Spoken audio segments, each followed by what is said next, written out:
할렐루야. 아멘. 할렐루야. 아멘. 오랜만에 비가 오는데요. 오늘도 하나님께서 우리 삶의 은혜의 단비로 찾아오실 줄 믿습니다. 아멘. 어제 읽은 레위기 13장 말씀입니다. 함께 통독하면서 어제까지 13장 말씀을 살펴봤고요.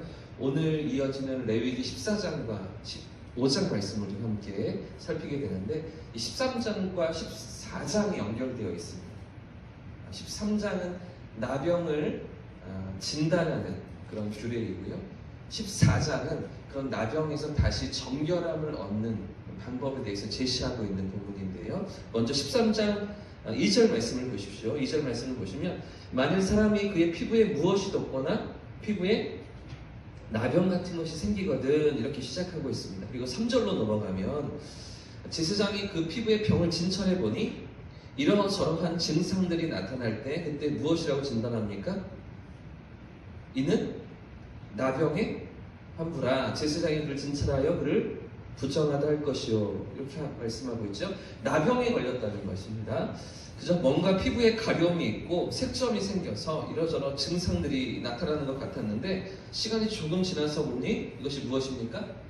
나병이라는 것이죠. 그래서 9절부터 11절 말씀을 보십시오. 9절부터 11절 말씀 읽진 않았지만 제가 읽겠습니다. 사람에게 나병이 들었거든 그를 제사장에게로 데려갈 것이요. 제사장은 진찰할지니 피부에 흰 점이 돋고 털이 휘어지고 거기 생살이 생겼으면 이는 그의 피부에 오랜 나병이라 제사장이 부정하다 할 것이요. 여기서도 나병이라고 판단하고 있죠. 또 18절부터 20절까지 말씀 넣어보십시오. 좀 넘어가서 18절 말씀입니다. 피부에 종기가 생겼다가 나고 그 종초에 흰 점이 돋거나 희고 붉으스름한 색점이 생겼으면 제사장에게 보일 것이요. 그는 진찰하여 피부보다 얇고 그 털이 희면 그를 부정하다 할지니 이는 종기로 된 나병의 환부입니다. 오늘 13장 말씀에서 계속 반복하고 있는 질병이 무엇입니까? 여러 가지 증상들로 인해서 여러 가지 문제들로 인해서 생겨나는 병이지만 결국은 무엇으로 진단하고 있습니까? 나병입니다. 자, 근데 문제가 있습니다. 자, 문제가 무엇이냐면 우리가 흔히 나병이라고 생각하면 어떤 증상이 떠오르십니까? 나병. 예전 성경에는 문둥병 보시면 어떤 생각이 떠오르십니까? 한 번 걸리면 쉽게 나을 수가 없는 병이죠. 피부에 감각이 없어집니다. 뿐만 아니라 피부 밑에 있는 연골 조직이 파괴되기 때문에 나중에는 손가락이 떨어져 나가고 코끝이 떨어져 나가고 귓불이 떨어져 나가는데도 알지 못하는 아주 심각하고 위험한 질병입니다. 가장 큰 문제는 이 나병의 가장 큰 문제는 신경이 죽어서 감각이 없어지기 때문에 상처가 나도 염증이 생겨도 고통을 느끼지 못한다는 것이죠. 그래서 더 큰 병이 되어버린다는 것입니다. 결국은 합병증으로 목숨을 잃게 되는 병이 이런 병이 나병인 것이죠. 그런데 오늘 본문의 3절 말씀을 다시 보십시오. 3절을 한번 같이 읽겠습니다. 시작. 제사장은 그 피부의 병을 진찰할지니 그 환부의 털이 휘어졌고 환부가 피부보다 우묵하여졌으면 이는 나병의 환부라.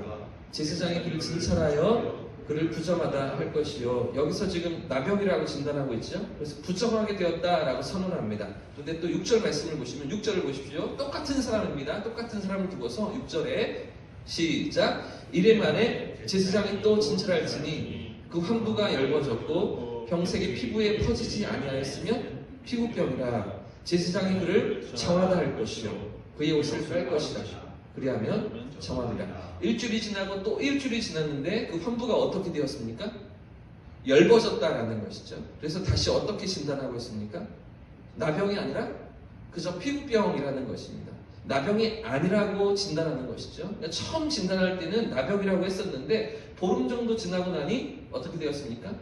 나병이 아니더라는 것이죠. 또 이어지는 7절과 8절도 보십시오. 7절과 8절도 같이 읽어보겠습니다. 똑같은 사람입니다. 시작. 그러나 그가 정결한지를 제사장에게 보인 후에 제사장에게 달 것이요. 제사장은 진찰할지니 그 병이 피부에 퍼졌으면 그를 부정하다 할지니라.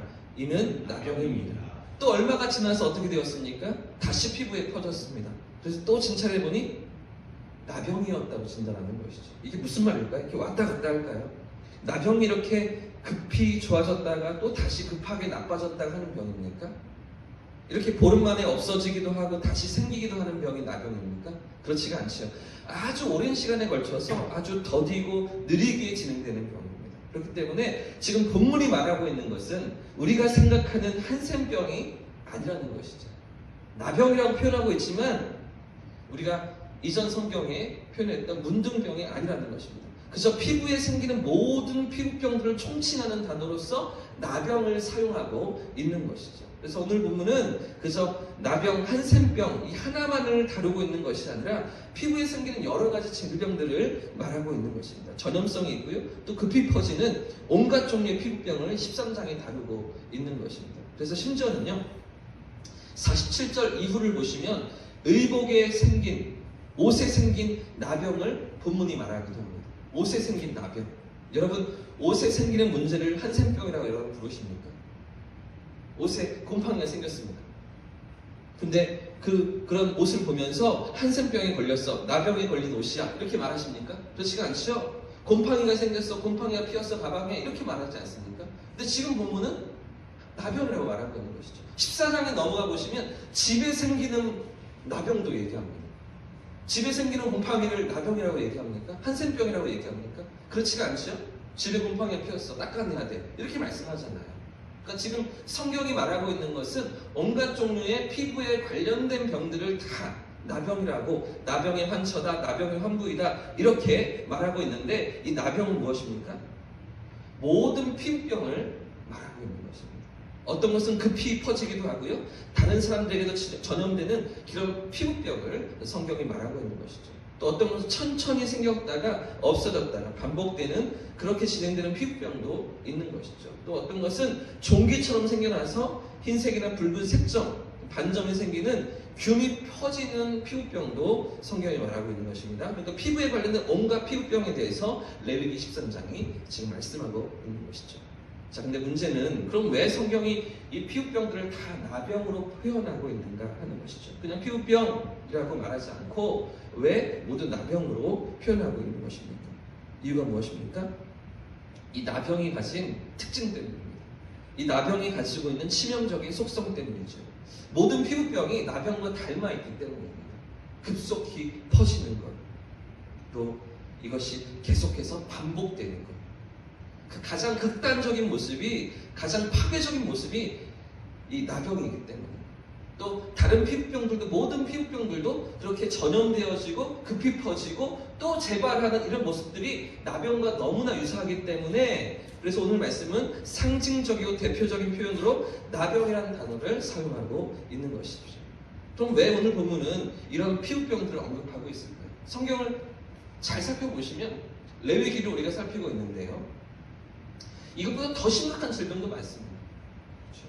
암도 있고요, 무슨 백혈병도 있고요, 더 심각한 병들도 많이 있는데 왜 이렇게 유독 피부에만 나타나는 병들만 성경이 언급하고 있는 것일까요? 이 피부병이 우리의 영적인 상태를 잘 보여주기 때문입니다.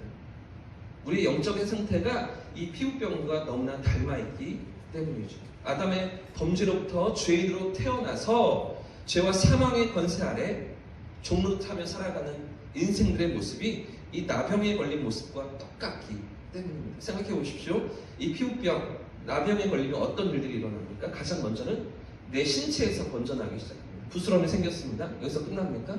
옮겨가기 시작하죠. 번져가기 시작하죠. 죄의 속성이 그렇다는 것입니다. 하나의 죄에서, 작은 죄에서 끝나지 않고 이 죄가 커져가는 것이죠. 근데 내 몸에서만 번져납니까?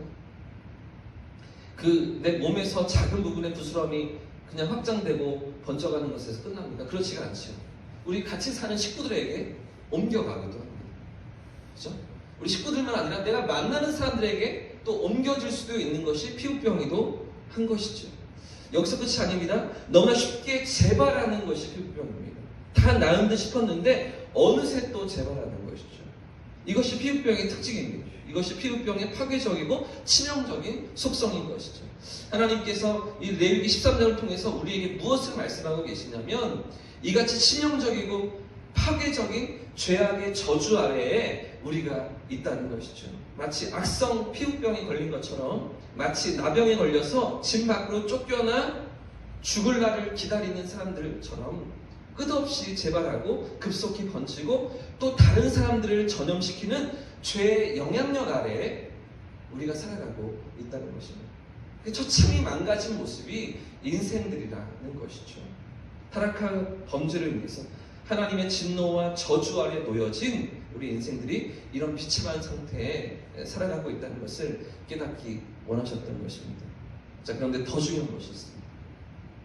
나병을 진단하고 피부병을 진단하는 것에서만 끝나지 않고 이 나병에 대한 규례가 이 14장으로 이어지고 있는 것이죠. 이 14장이 어떤 규례입니까? 나병에서 정결케 되는 규례. 이 죄악의 비참한 자리에서 벗어나는 규례. 그 방법을 14장 말씀이 우리에게 가르쳐 주고 있는 것이죠. 그래서 결국 나병 환자가 정결케 되는 이 14장의 규례를 통해서 13장 말씀과 14장의 말씀을 통해서 우리에게 무엇을 말씀하고 계십니까? 예수 그리스도의 보혈을 통한 십자가의 구원을 예표하고 있는 것이죠.